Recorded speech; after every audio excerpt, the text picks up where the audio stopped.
Ay, follow-up video. So, magdadagdag ako nito. Additional, no? Um, okay, ganito yung pin niya. Okay, so magkaiba sila ng pin ni Lynx. Alright, so si Lynx, yung mga pins niya, parang hollow yung loob, di ba? Ito hindi. Tapos, napun ako, ito yung kay Lynx. Meron siyang yung punch tool, no, pang adjust.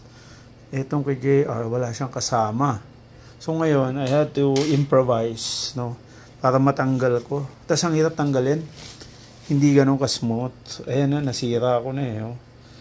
Hirap, ang lakas ng pokpok kanina, hindi ako makapag video, yung tripod ko nasa sasakyan na. Tapos yun yung pin niya, ganito itsura, no. Ayan, para awareness sa iba, may may no, yung mga differences. Ay, nalaglag ka. O yan, ganyan yung pin niya. Yan, bumili ako ng ng extra Sabi ko nga, yan. Yan, ganyan itsura niya. Si Lynx, ganito naman ang itsura kay Lynx, no? So, nasaan ba? Sana ito, yan. So, ganyan siya, di ba? Tapos, yung gano'n niya, hollow yung loob. Okay? Tapos, pag tatanggalin siya, at mas madaling tanggalin yon. Ito ang hirap, pero solid naman to. Tibay niya, no? Solid yung niya, no? Hindi siya hollow. Ganito yun sa sa Lynx, no? Tapos yan, pag bumili ka,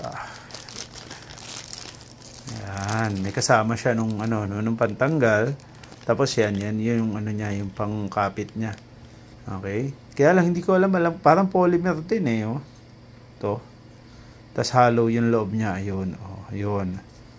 Okay, tas yan, may cut siyang ganon.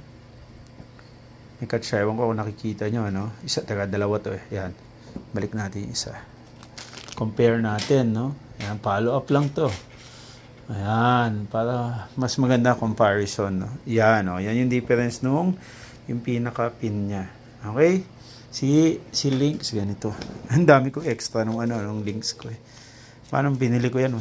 Tababoy ako na. Ayan. So, ganyan. Ayan. Tapos to, ayan, ganyan. So, hollow yon. Ito solid. Ito solid. Ayan.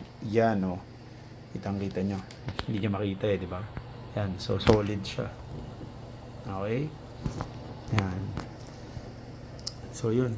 Magdadagdag kasi ako Anyway, nagtanong nga ako, sana may kasamang punch tool din, no? Pero ang hirap, grabe nahirapan ako. Pero kasi nga mukhang matibay naman siya. Kasi solid Ayun, no? Tapos talagang ito, yun. More or less pa, naglalak siya. Okay. So, yun, isa sa mga pagkakaiba nila, no? So, yung pag-disassemble, pag magbabawas ka, I find it, no, easier kay Lynx.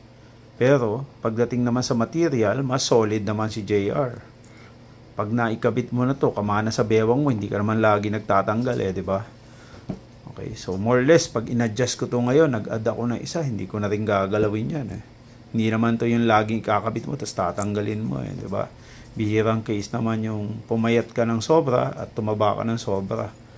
Di ba? Kasi ang isang piraso nito is like, ano ba to? Saan yung mento ko? So siguro mga sukatin natin para maganda. Hindi ko makita mukha ko, wala akong t-shirt Ayan. So ang sukat nito 2 inches mahigit kasama yung kabitan ng dugtungan. Pero yung actual na ayan end to end mga tunga 2 inches. 'Di ba?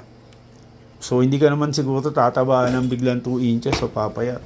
So, isang adjustment lang to, tapos naka-ratchet siya Okay, so isang hirap lang to. Pero anyway, nag-message ako sa JR. Sana meron sila nung parang yung punch tool talaga na para dito.